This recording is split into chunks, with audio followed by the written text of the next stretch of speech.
Buenos días a todos.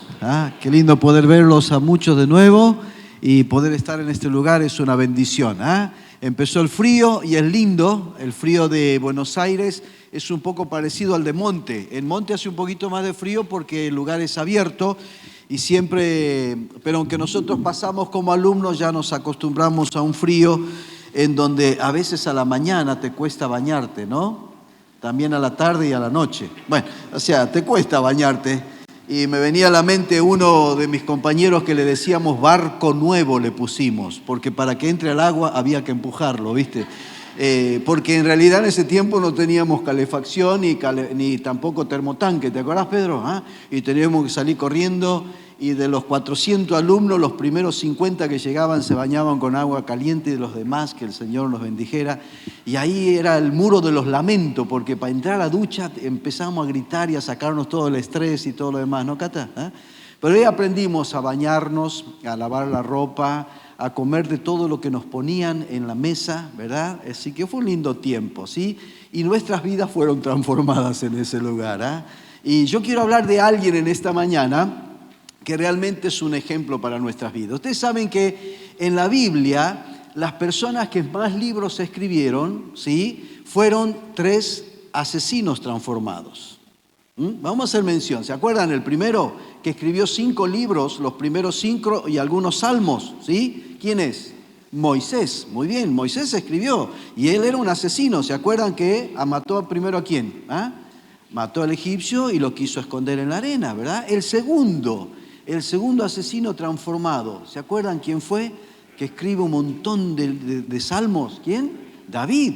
Interesante. Y aquí vamos a ver a este tercer hombre que escribe 13 cartas o epístolas. Quiero hacer un paréntesis, las epístolas no eran las esposas de los apóstoles, no se confunda, ¿sí? Sino que epístola es lo mismo que cartas, ¿sí? Escribe 13 y este hombre es Pablo. Y él va a relatar en el libro de los Hechos, tanto en el capítulo 9 como en el 22 y el 26, va a relatar 4 veces su testimonio.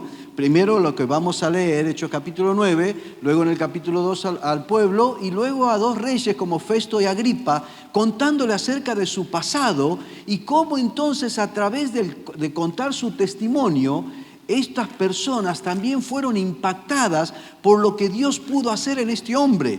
No se llamaba Pablo, se llamaba primero Saulo. Saulo quiere decir pedido o deseado ante Dios. Y realmente Saulo viene derivado del nombre Saúl. Y como él cuenta en Filipenses capítulo 3 acerca de su testimonio, dice que justamente era de la tribu de Benjamín, de donde era Saúl. Así que piensan que es muy posible que en honor al rey Saúl le pusieron Saulo.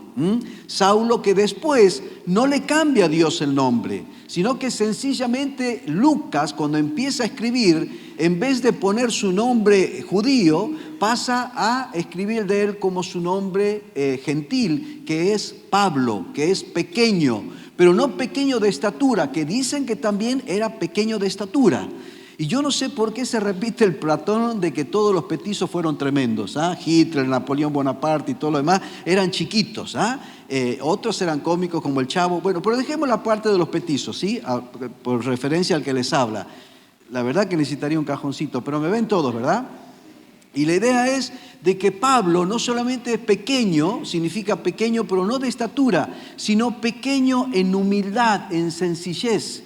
Y ahí podemos ver entonces cómo este hombre, cuando va contando y relatando su historia, va haciendo énfasis de cómo era él antes de conocer a Cristo. Porque esta metamorfosis, este cambio, no la produjo una religión. Como él era fariseo de fariseos, era realmente dentro del círculo de esos religiosos uno prominente. Pero sin embargo, la religión no había logrado en Pablo ese cambio, sino un encuentro y una relación personal que tuvo justamente con el Señor Jesucristo y que lo relata en Hechos capítulo 9. Vamos a leerlo, por favor. Hechos capítulo 9, abra su Biblia allí. Y me encantó en esta mañana, quiero dar gracias a Dios porque esta es una iglesia en donde antes de empezar la alabanza se lee la palabra de Dios. Hermanos queridos, qué hermosa si puedo llamarle costumbre, que tendríamos que recuperar en muchas de las iglesias, la lectura de la palabra de Dios. Porque la palabra es viva, es eficaz, es poderosa, ¿sí?, para enseñar, redarguir, corregir, instruir en justicia, simplemente con su lectura. Tiene un poder inherente. Así que vamos a leer el capítulo 9, vamos a leer unos versículos, y allí tienen su título, la conversión de Saulo. Fíjense en que Lucas va a tener allí entonces la consideración para poner su nombre primario, que es Saulo, y luego va a hablarnos de Pablo. Dice: Saulo, respirando aún amenazas y muerte contra los discípulos del Señor. Fíjense, aquí nos estaba persiguiendo. Vino al sumo sacerdote y le pidió cartas para las sinagogas de Damasco, a fin de que si hallase algunos hombres o mujeres de este camino, los trajese presos a Jerusalén. Mas yendo por el camino, aconteció que al llegar cerca de Damasco, repentinamente le rodeó un resplandor de luz del cielo, y cayendo en tierra, oyó una voz que le decía: Saulo, Saulo, ¿por qué me persigues? Él dijo: ¿quién eres, Señor? Y le dijo: yo soy Jesús, a quien tú persigues. Dura cosa te es dar coces contra el aguijón. Él, temblando y temeroso, dijo: Señor, ¿qué quieres que yo haga? Y el Señor le dijo: levántate y entra en la ciudad, y se te dirá lo que debes de hacer. Y los hombres que iban con Saulo se pararon atónitos, oyendo a la verdad de la voz, mas sin ver a nadie. Entonces Saulo se levantó de tierra, y abriendo los ojos no veía a nadie, así que llevándole por la mano le metieron en Damasco, a donde estuvo 3 días sin ver, y no comió ni bebió. Había entonces en Damasco un discípulo llamado Ananías, a quien el Señor dijo en visión: Ananías. Y él respondió: heme aquí, Señor. Y el Señor le dijo: levántate y ve a la calle que se llama Derecha, y busca en casa de Judas a uno llamado Saulo de Tarso, porque he aquí él ora. Y ha visto en visión a un varón llamado Ananías, que entra y le pone las manos encima para que recobre la vista. Entonces Ananías respondió: Señor, he aquí, he oído mucho acerca de este hombre. Cuántos males ha hecho a tus santos en Jerusalén. Y aunque aquí tiene autoridad de los principales sacerdotes y aún aquí tiene autoridad de los principales sacerdotes para prender a todos los que invocan tu nombre. Ananías le estaba contando al Señor, ¿no?, lo que él sabía. Tenía miedo. El Señor le dijo: ve, porque instrumento escogido me es este para llevar mi nombre en presencia de los gentiles y de reyes y de los hijos de Israel, porque yo le mostraré cuánto le es necesario padecer por mi nombre. Fue entonces Ananías y entró en la casa, y poniendo sobre él las manos, dijo: hermano Saulo, el Señor Jesús, que se te apareció en el camino por donde venías, me ha enviado para que reciba la vista y sea lleno del Espíritu Santo. Y al momento le cayeron de los ojos como escama, y recibió al instante la vista, y levantándose fue bautizado. Y habiendo tomado alimento, recobró fuerza, y estuvo Saulo por algunos días con los discípulos que estaban en Damasco. Enseguida predicaba a Cristo en las sinagogas, diciendo que este era el Hijo de Dios, y todos los que le oían estaban atónitos y decían: ¿no es este el que asolaba en Jerusalén a los que invocaban este nombre? Y a eso vino acá, para llevarlos presos ante los principales sacerdotes.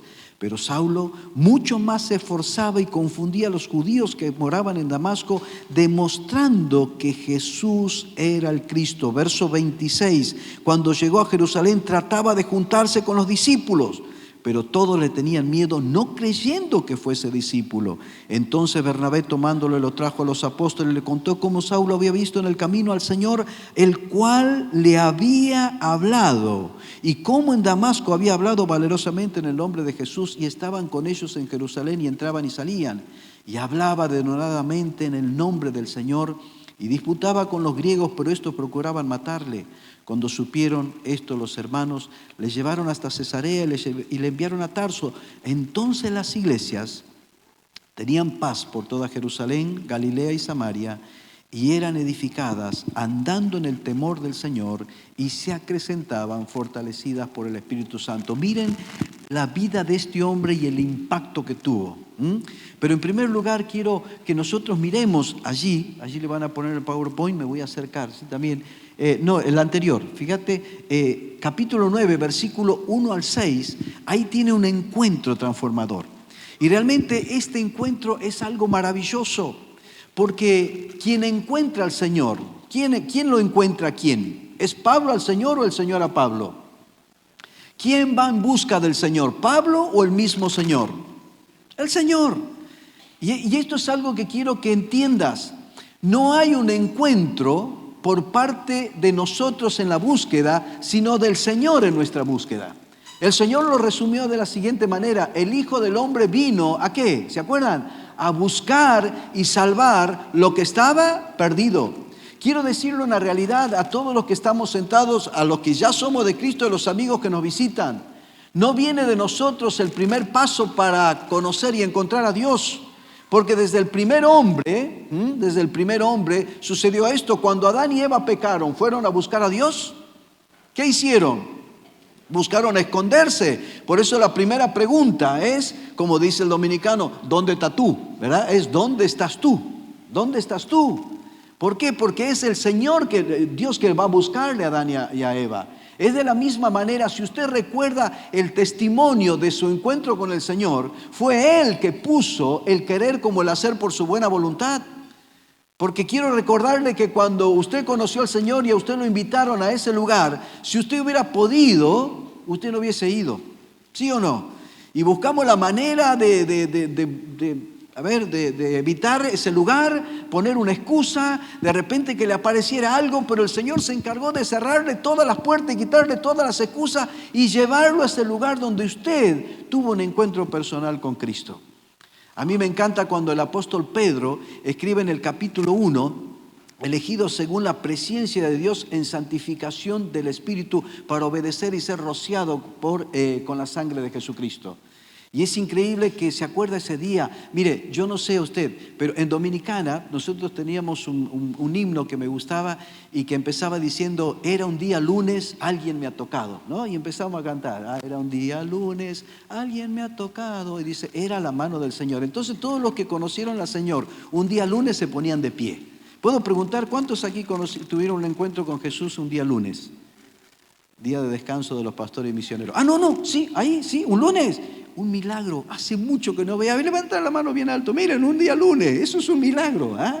Un día lunes, el día más difícil de la semana, el día en que descansan los pastores y los misioneros, pero el Señor no en su obra, gloria a Dios. El día martes, un martes, aquí, miren, 1, 2, muy bien. Día miércoles, reunión de oración, 1. Pedro, ¿seguro Pedro? Sí, bueno, muy bien. Allá 2 más, 3, miren qué lindo. Día jueves, eso, día viernes, a ver, un viernes, ahí está, un viernes, bien, viernes 13 no era un viernes, un sábado, qué lindo, y un domingo, ahí está, y hay otro que dice, yo no sé el día, pero sí sé que tuve un encuentro con el Señor. ¿Cuántos son así? A ver, los que no se acuerdan del día, muy bien, pero sí te acuerdas del momento, y aún, ¿sabes qué te acuerdas? De la predicación. Y aunque para muchos tal vez fue una predicación no muy, ¿verdad?, eficaz para algunos, ¿verdad? Tal vez el Evangelio no fue presentado como vos querías o como vos pensabas, pero tu corazón fue tocado por eso.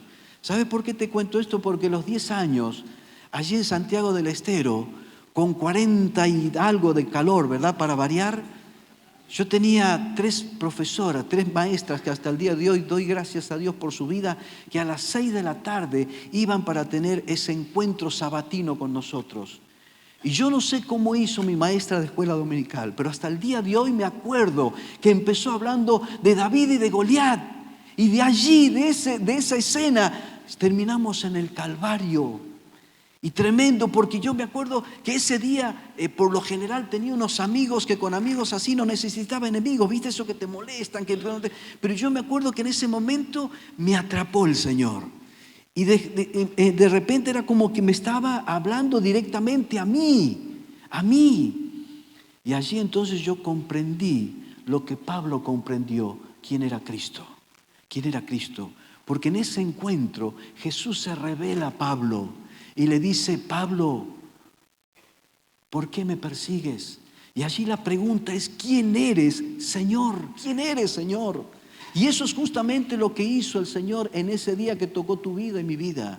Se reveló, nos abrió los ojos de nuestro entendimiento para poder conocerle en una forma personal.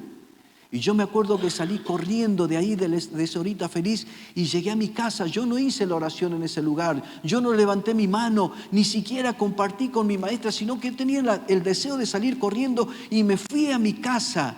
Saludé a mi mamá y a mi papá, pero entré a la habitación, me arrodillé y ahí le pedí a Jesucristo que entre en mi vida. Porque es algo personal, como Pablo. Por eso en esta mañana quiero decirte a ti que llegaste por primera vez a este lugar. Tú no decidiste venir a este lugar porque sí. Es el Señor que desde temprano puso en tu corazón el querer como el hacer por su buena voluntad. Porque escúchame, vos no estás buscando al Señor, Él te está buscando. Él te está buscando y Él quiere tal vez en esta mañana que vos le puedas conocer, revelarse en una forma personal como lo hizo con el apóstol Pablo. ¿Sabes? El apóstol Pablo era una persona sinceramente equivocada. En el capítulo 26 él relata y dice: yo pensaba que estaba haciendo lo bueno, yo pensaba que iba por el buen camino, yo pensaba que estaba sirviendo a Dios de esta manera, pero lo estaba haciendo a su manera y no a la manera de Dios. Por eso cuando el Señor Jesucristo se revela a nuestras vidas es para hacernos entender que esa revelación no viene de abajo hacia arriba, sino es de arriba hacia abajo, cuando Él entonces nos hace entender lo que muchas veces nosotros tenemos que aceptar. ¿Sabes? A Pablo le costó realmente aceptar eso. La frase es: dura cosa te das cosas contra el aguijones. Tenés todavía un pensamiento y un corazón duro para aceptar quién realmente soy. Y es que realmente venimos así, venimos con muchas cosas preconcebidas en nuestra mente y en nuestro corazón. Mi nombre es Esteban. En el mes de enero, mi abuela, que es la primera que tiene un encuentro con Cristo y después toda la familia, pero mi abuela me levantaba a mí el día 17 de enero y me vestía todo de rojo. Y me ponía una cintita roja y amarilla y me decía: vos sos del santo. Y me llevaba ahí para la fiesta del santo. Y yo pensaba que de esa manera estaba agradando a Dios. Y no solamente me vestía, sino que después me quitaba la túnica esa roja y yo tenía que correr una maratón ahí en honor al santo. Obviamente que me escondía y después entonces hacía la cortada y volvía a unirme al grupo, ¿verdad? Pero yo llegaba ahí como que había corrido. Y yo pensaba que esa era la manera. Primero me llamaba Esteban, ya tenía un crédito aparte. Segundo, hacía lo que al santo le gustaba. Tercero, entonces de esa manera yo ya tenía mi lugar ganado para con Dios. Esa era mi creencia. Y yo realmente, si me preguntaban cómo estaba con Dios, yo iba a contestar: estoy bien. Pero yo estaba sinceramente equivocado, igual que Pablo. Igual que tal vez muchos de nosotros que cuando llegamos y Cristo se reveló en nuestra vida, nos dimos cuenta de las cosas que nosotros veníamos atesorando y acuñando en nuestra mente y en nuestro corazón completamente equivocadas. Porque sabes una cosa, Cristo no es una religión. Cristo es una persona que quiere tener una relación personal contigo y conmigo, con todos los que estamos acá. Por eso en ese encuentro hubo una confrontación. Y Pablo allí, después de entender quién era Jesús, hizo una confesión. ¿Quién eres, Señor? Y allí entonces tiene significado el nombre Pablo, porque murió el Saulo para aparecer el Pablo. Aquel que es humilde y que se sujeta. Aquel que sujetaba y que llevaba incluso a la muerte, ahora se sujeta. Y ¿sabés qué? Desde esa confesión, Pablo entiende que su vida no puede seguir siendo la misma. Y esa confrontación que se transforma en una confesión llega a ser una conversión en la vida de Pablo. Y ahí quiero que me entiendas por qué una conversión. Porque la palabra conversión es que Pablo estaba caminando en esta dirección. Y cuando él se da cuenta que está equivocado, se da vuelta y empieza a caminar en la dirección correcta. En la dirección hacia Cristo. En otras palabras, la conversión de Pablo fue genuina, fue real, fue verdadera. Y él entonces entendió que ya no podía caminar de la manera antigua y empieza a caminar entonces de la manera en que Cristo le va a comenzar a enseñar. Y luego él entonces a transmitir a los demás. Y aquí vas a ver un hombre definido y decidido, que que hasta el último día de su vida, vas a ver allí en 2 Timoteo capítulo 4, versículo 6, empieza diciendo, porque yo sé que el tiempo de mi partida está cercano. He acabado la carrera, he guardado la fe, he terminado la batalla, ¿verdad? Y él sabía que su tiempo estaba pronto para ser sacrificado. ¿Cómo muere Pablo? Decapitado en Roma. Pero sabes, hasta el último momento, él fue fiel a aquel a quien se había convertido. Y aquí viene un punto que sí quiero aclararte también, amigo querido que estás en esta mañana y hermano querido. La vida cristiana, escúchame bien por favor, nunca fue para cobardes,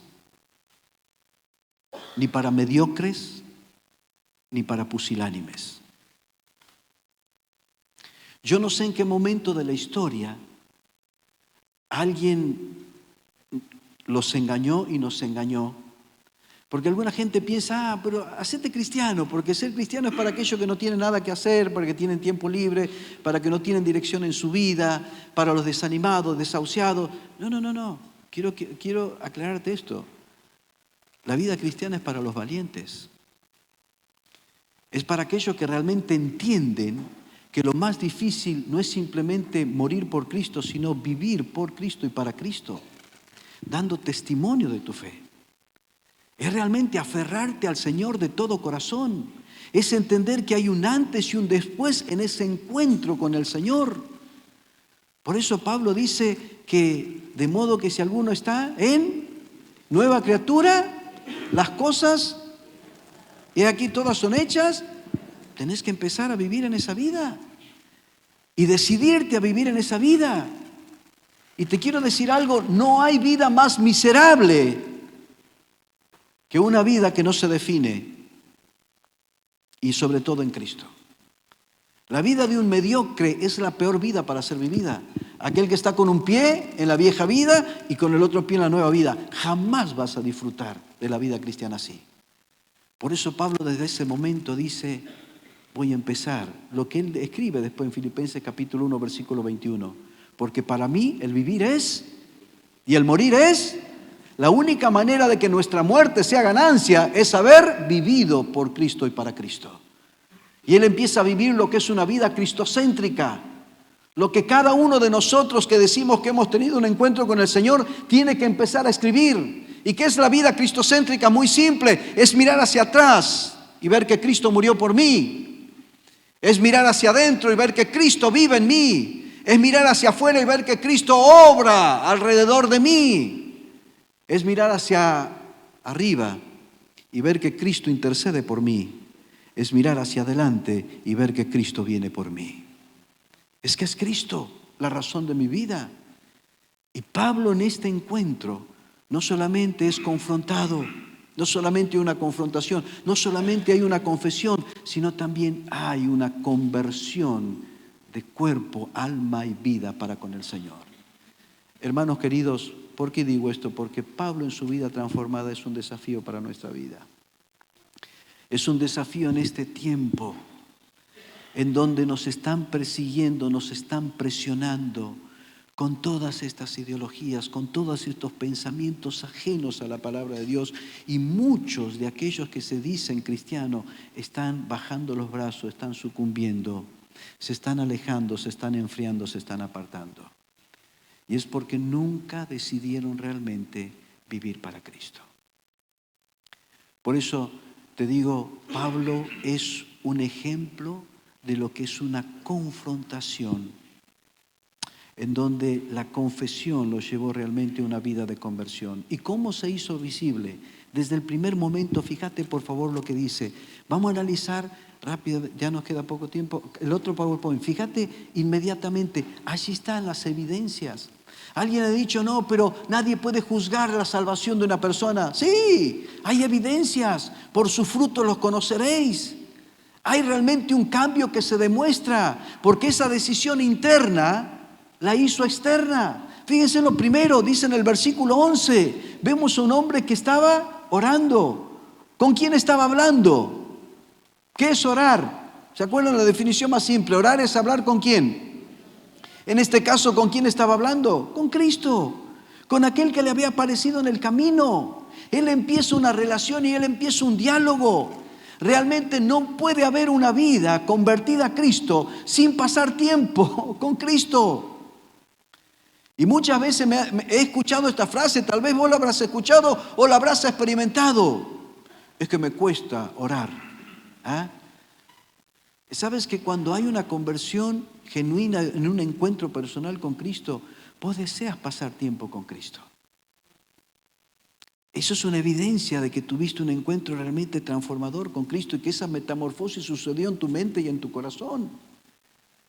Por eso hablar con Cristo es una parte esencial en esa relación con Él. Mira, te doy algo muy simple, un estímulo. Esta noche cuando vayas a dormir, no sé si te pones ojota, chancleta o pantufla. O esa zapatilla que la aplastaste así, no sé con qué andas en la casa, ¿verdad? Y hace una cosa, en vez de ponerla al costadito de la cama, tirala abajo de la cama. Así un poquitito, así, abajo. Entonces mañana, al otro día cuando te despiertes, vas a arrodillarte para buscarla. Aprovechá, ya estás arrodillado, empezá a hablar con Dios. Muy simple. Viste que la excusa muchas veces es algo que nosotros tenemos. Ahí tenemos para empezar el día. Y qué lindo cuando un hijo de Dios empieza un día en oración con el Señor. ¿Te has dado cuenta cómo cambia nuestra vida? ¿Te has dado cuenta que algunos dicen, hoy me levanté con el pie izquierdo? Y yo entiendo cuando me dicen eso. Y salís de tu habitación con esa cara como si hubieses desayunado con jugo de limón, ¿verdad? Agrio. Y tu esposa dice, ¿qué día vamos a tener hoy? ¿Viste? Y tus hijos dicen, silencio que papá hoy no está. Así. ¿Sabes por qué? Es increíble el cambio cuando un hombre o una mujer están a solas con Dios. Cuando toda aquella carga, todos aquellos pensamientos, hoy decía mi hermano, el que dirigía aquí adelante, cuando esos pensamientos empiezan a embargarte a la mañana, y cómo va a ser el día, y cómo voy a hacer, y cómo voy a salir, y cómo voy a enfrentar, cuando todos esos pensamientos de angustia, de ansiedad, con todos esos pensamientos de incertidumbre, de temor, de miedo, embargan tu alma, ¿sabes lo que te dice el Señor? Echando toda vuestra ansiedad sobre Él porque Él tiene cuidado. Muchas veces nosotros llevamos mochilas que queremos llevarla porque no estamos aprendiendo que la oración justamente es el momento en que puedo acercarme delante de aquel con quien tuve un encuentro. Y escucha esto, te voy a hacer una simple pregunta. ¿Cuántos si se mueren hoy irían al cielo? Levántame la mano. Te voy a hacer otra pregunta. ¿Cuántos de ustedes fueron al cielo los que levantaron la mano? ¿Alguno fue al cielo? ¿Y cómo entonces creemos que hay un cielo y que hay una vida eterna? ¿Cómo entonces nosotros que depositamos nuestra confianza eterna en Jesús para la eternidad, no la podemos depositar esa confianza para los días de hoy? ¿Te das cuenta que muchas veces aprendemos a confiar? Fíjate algo interesante. Hoy hay muchos que faltan acá porque están con gripe, ¿verdad? Y muchos que vamos al médico. ¿Vos te has dado cuenta lo cómico que es ir al médico? Porque de repente te sentás, hay médicos y médicos. Hay médicos que no sé, que solamente con mirarte te sientas y ya te dicen, ¿qué le pasa? No te revisan, no te tocan para nada. No te ponen un termómetro, un estetoscopio, simplemente. Y ahí agarran un recetario y hacen unos jeroglíficos. ¿Viste cómo escriben los médicos? ¿Te has dado cuenta que vos de ahí, desde el médico hasta la farmacia, por más que trates de leerlo, ¿sí o no? Ahí dice, ¿qué puso este hombre? Lo sabe Dios, él y lo más cómico, el farmacéutico. Porque vos vas y le dices, sí, ¿viste?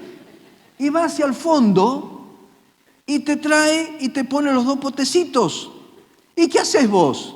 No entendiste lo que escribió, ¿verdad? Pero confiaste en el médico. Después confiaste en el farmacéutico que no se equivocó en lo que te dio. Y vas a tu casa y lo tomas. Te pasa con otro. Desayunas con pan. El pan es lo más hermoso, lo más lindo que hay en Argentina, el pan. ¿Vos viste cómo lo hacen al pan? No, ¿verdad? Yo te cuento un secreto de un amigo. Lo hacen a la madrugada. Yo tengo un panadero amigo, Santiago del Estero. calor en la madrugada.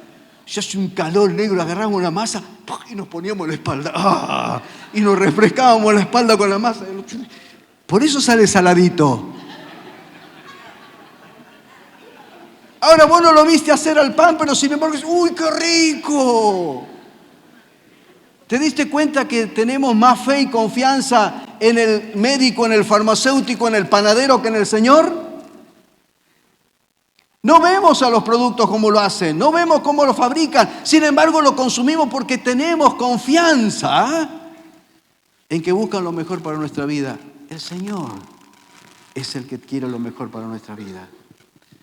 Por eso sabes que las vidas transformadas siguen en ese proceso. Tenemos que aprender a confiar en el Señor.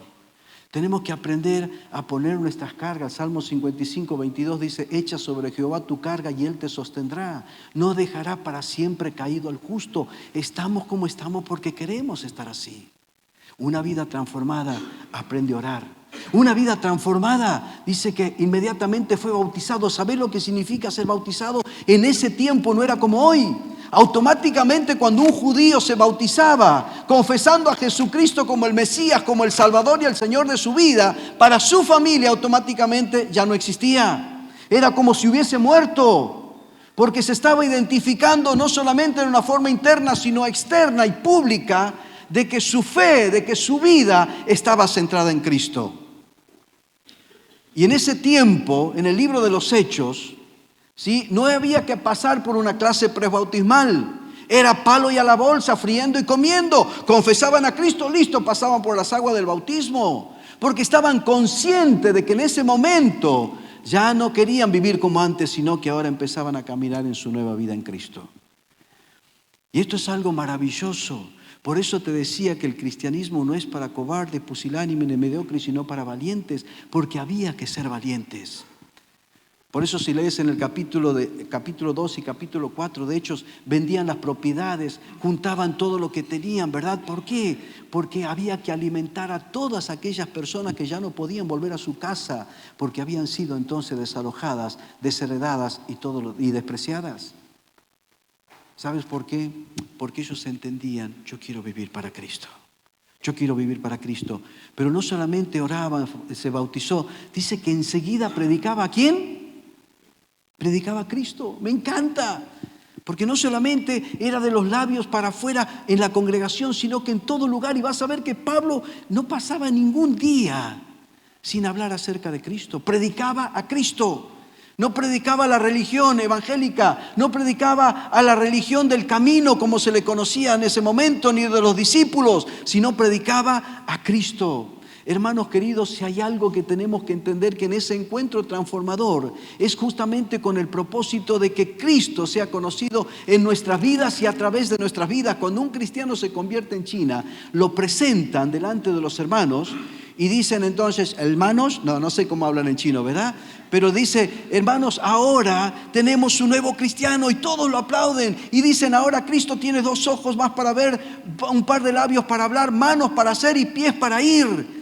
Ahora el Señor tiene otro embajador para enviarlo entonces al lugar de donde viene. Y me encanta. Y ellos entienden ese concepto, que la obra misionera no es para algunos, sino para todos que tuvieron un encuentro con Jesús.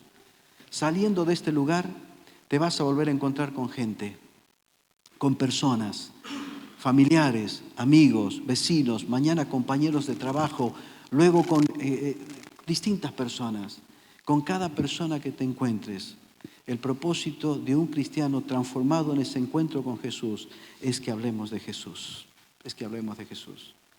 Anoche le preguntaba a los jóvenes lo mismo que te pregunto. Empezamos junio, en los meses pasados.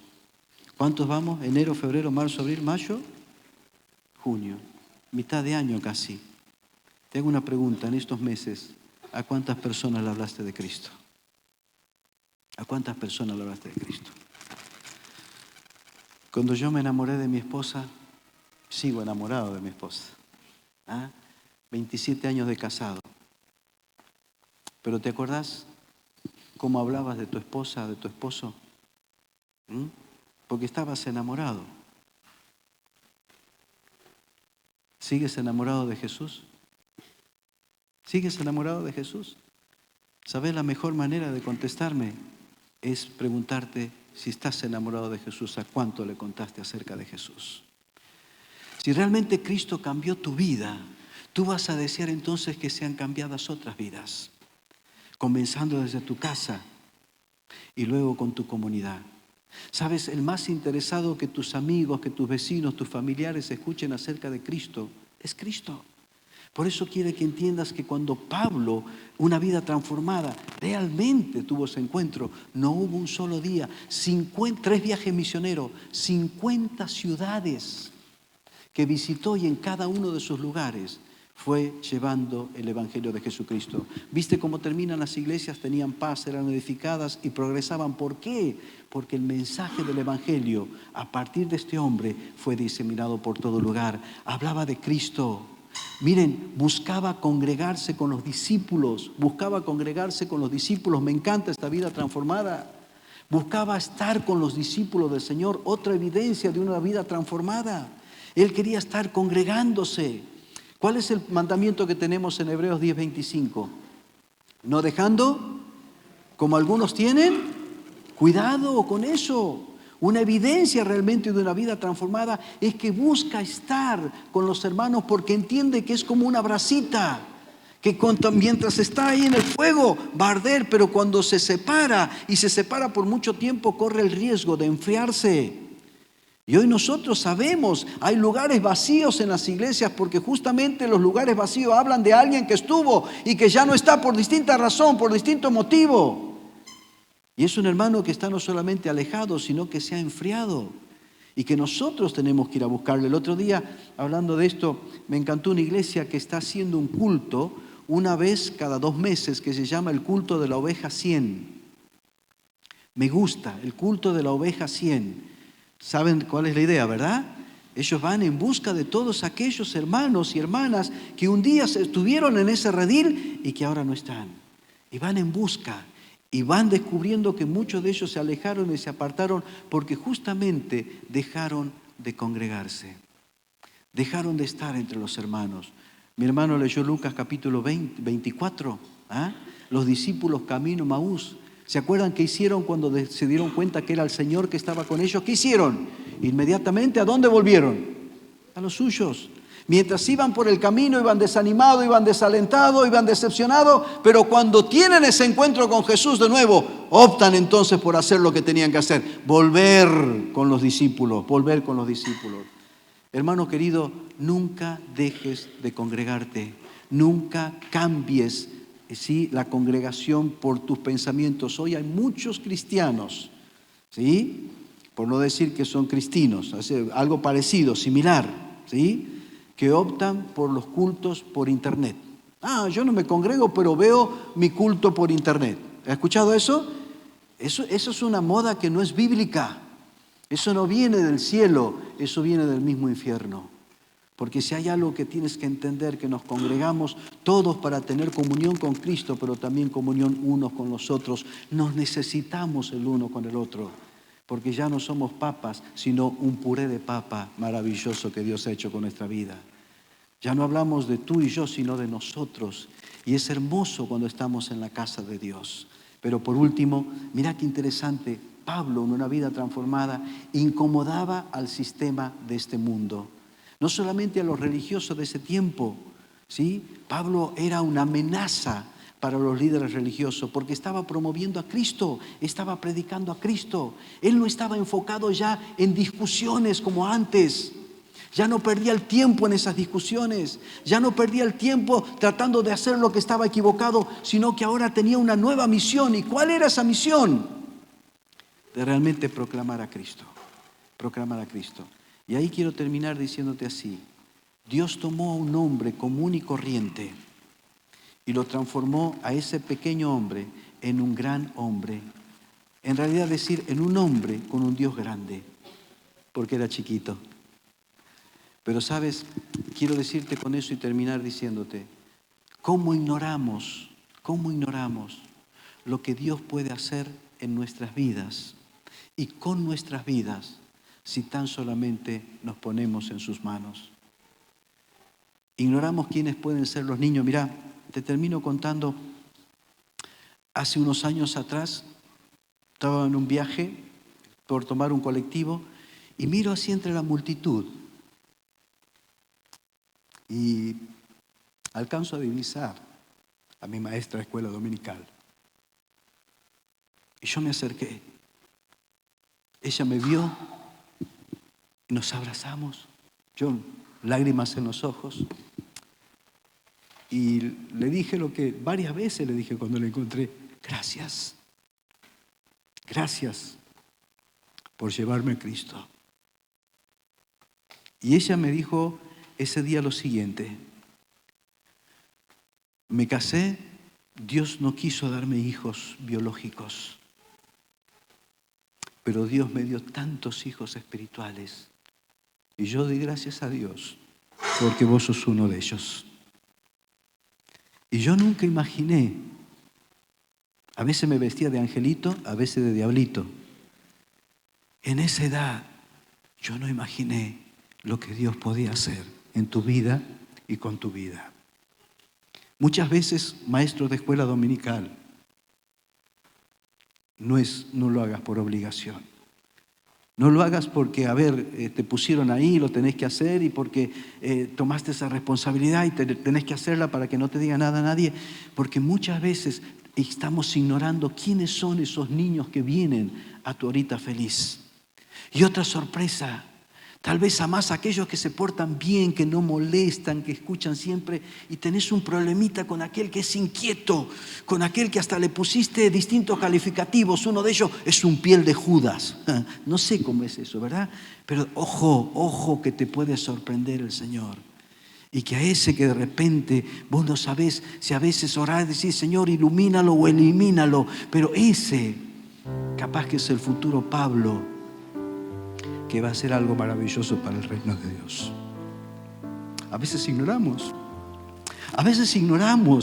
que no es en distintas etapas, sino en cualquier tiempo de nuestra vida que Dios nos puede usar. Hoy la veía a la abuelita motoquera que tienen ustedes. ¡Oh! Me encantó verla llegar. ¡Oh! Faltaba ese Willy nada más. Cuidado que la hace. El pastor se paró y dijo así: hoy vamos a anotar a todos aquellos que quieran estar en un ministerio. Y yo necesito que al terminar la reunión vengan y se anoten. Habló sobre el servicio. Y ahí se paró el tío Rolly, 78, 79 años. Se acercó al pastor y le dijo: vos dijiste que teníamos que venir. ¿En dónde me vas a poner a mí? Tragó saliva al pastor. ¿Qué hago? ¿Dónde lo pongo al viejo? Que empuje el chinito, que guarde el chinito. ¿Qué hacemos con el viejo? Le dijo: tío, no sé qué decirte. Dame una semana. El próximo domingo hablamos. Él le dijo: ¿sabes qué? Te tomo el desafío. Pero en esa reunión el tío le dijo: Señor, todavía me tienes aquí. ¿Qué vas a hacer conmigo? ¿Quieres que siga simplemente calentando un banco? No tengo la fuerza de antes, pero Señor, si todavía me tienes aquí, mostrame qué es lo que quieres hacer conmigo. Para muchos, ya simplemente disfrutar la vejez. Durante la semana, el viejo salió a lo que nosotros le llamábamos en Monte el tontódromo, la plaza. Viste que empiezan a dar vueltas los jubilados y toda la gente. Dan vueltas porque es lo único entretenido que hay en el pueblo. Dar vuelta a la plaza y caminamos y miramos el edificio y volvemos. Y el tío se fue a caminar y de repente se sentó en uno de los bancos. Se acercó otro de los viejos del pueblo jubilado y dijo: ¿qué estás haciendo? Nada. ¿Puedo sentarme al lado tuyo? Claro, sentate. Y el tío empezó a hablar. Le dijo: che, pero hace frío, ¿no querés venir a mi casa a tomar unos mates? Dale, vamos. Mate va, mate viene. El tío le predicó el evangelio. Y ese jubilado aceptó a Cristo como Salvador. Dice: che, Rolly, qué lindo tiempo. ¿Por qué no puedo traer mañana 2 de mis amigos? Y dale, claro. Y el jueves ya eran 4 o 5 en la casa del tío. Terminó el viernes con 10 abuelos en la casa. Y el domingo, cuando terminó la reunión y el pastor lo ve venir, dice: Señor, ¿qué le digo? Pero antes de que él hable, le dice el tío: no me tenés que decir nada, yo te vengo a plantear algo. ¿Qué? Necesito que me des un lugarcito en el templo, porque quiero empezar. Escucha esto. Con el primer club bíblico de abuelos. El primer club bíblico de abuelos. Y así fue. El primer programa en Argentina de los clubes bíblicos de abuelos. Nosotros lo tuvimos con mi esposa en Neuquén. Te digo, es el mejor club bíblico que yo tuve. Cómo me mataba de risa ver a los abuelos disfrutando, enriqueciendo nuestras vidas con sus historias. ¿Por qué? Porque simplemente hubo un hombre que a esa edad se puso en las manos de Dios. Vos no sabés la influencia que puede ser en tu casa, en tu congregación, en tu comunidad, si tan solamente te atreves a vivir una vida transformada y dedicada al Señor. Lo que Él puede hacer en tu vida, con tu vida y a través de tu vida, solamente un día la eternidad lo va a reflejar. Por eso una vida transformada como la de Pablo puede ser también el reflejo de tu vida. Una vida transformada como esposo, como padre, como hijo, como siervo de Dios. Si tan solamente te pones en la mano de Dios. Vamos a inclinar las cabezas para orar. La vida de Pablo, una vida transformada. Una vida en donde hubo una confrontación, una confesión, pero sobre todo una conversión que se demostró, que produjo evidencias de un Cristo que vivía en su vida. Con Cristo estoy juntamente crucificado y ya no vivo yo, dice él en Gálatas 2:20, sino que vive Cristo en mí. Filipenses capítulo 3, verso 8 dice: pero cuántas cosas eran para mí ganancia, las he estimado como pérdida por la excelencia del conocimiento de Cristo mi Señor, por amor del cual lo he perdido todo y lo tengo por basura para ganar a Cristo. Su conversión a Cristo fue genuina hasta el último día de su vida, en donde aquel soldado lo enfrentó, tenía la oportunidad de negar su fe, salvar su vida negando a Cristo. Pero hasta el último día él fue fiel a Cristo. Y ese encuentro fue tan transformador que hasta el día de hoy disfrutamos de la bendición de aquellas cartas que por la dirección del Espíritu Santo nos escribió y nos dejó. Nos dejó un legado maravilloso, querido hermano, hermana, que puedas dejar un legado en este mundo. Huellas que otros puedan seguir y un ejemplo que otros puedan imitar. Pero mientras toda la iglesia estamos orando en este momento, yo quiero hablar con aquellos amigos y amigas que llegaron por primera vez a este lugar.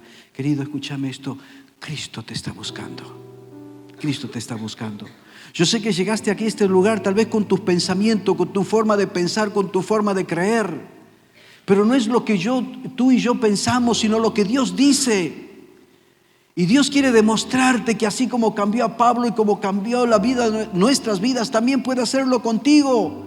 Porque lo que te contamos en esta mañana no lo hacemos como vendedor profesional, sino como clientes satisfechos. Él transformó nuestra vida y Él te conoce, por eso te trajo en esta mañana. Conoce de tus luchas, de tus aflicciones, de tus temores, de tus miedos, de tus angustias. Por eso Él quiere que entiendas que solamente Él puede hacer ese cambio que estás buscando en tu vida. Pero no lo va a hacer de afuera para adentro, sino lo va a hacer de adentro para afuera. Cuando tú puedas reconocerlo y recibirlo en tu vida como el Salvador de tu vida.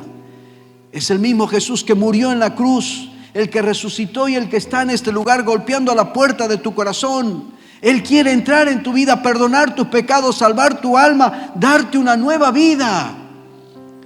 Pero es un caballero, no te va a obligar. Está esperando que tú tomes esa decisión. Por eso, con cada cabeza inclinada, yo te invito a que cierres tus ojos e inclines tu cabeza. Y si en esta mañana estás entendiendo que Jesús está golpeando tu corazón, que puedas tomar la mejor decisión de tu vida, que va a cambiar tu vida, porque cuando Cristo entra en tu vida, nunca más vas a ser el mismo. Por eso allí donde estás, si querés realmente experimentar esa vida transformada, pedile a Cristo que entre en tu vida, que te perdone, que te salve y que te dé esa vida plena y abundante que solamente Él puede dar.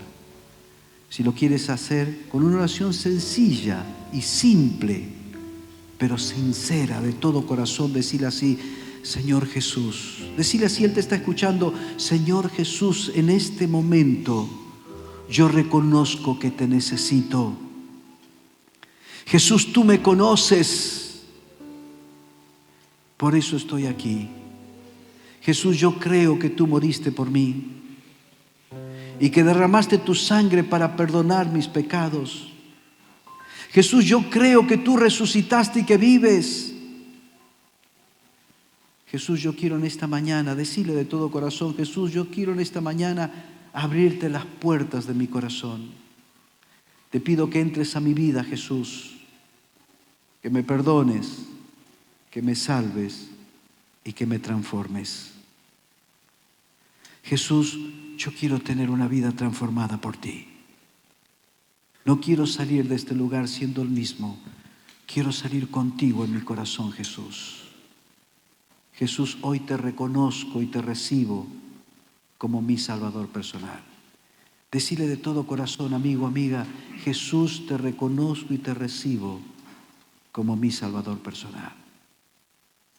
Y con cada cabeza inclinada y los ojos cerrados, si has hecho esta oración sencilla pero sincera y de todo corazón, y le has pedido así a Jesús que entre en tu corazón, déjame terminar dando gracias a Dios y orando por tu vida.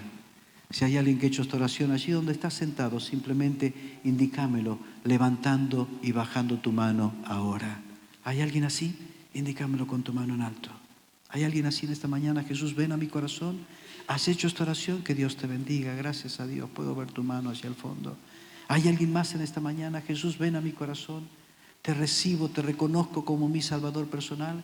¿Hay alguien más? Indícamelo con tu mano en alto en esta mañana. ¿Hay alguien más? No tengas miedo. ¿Hay alguien más? Que Dios te bendiga. Gracias a Dios, gracias a Dios. Gracias a Dios, señora. Gracias a Dios. Amén.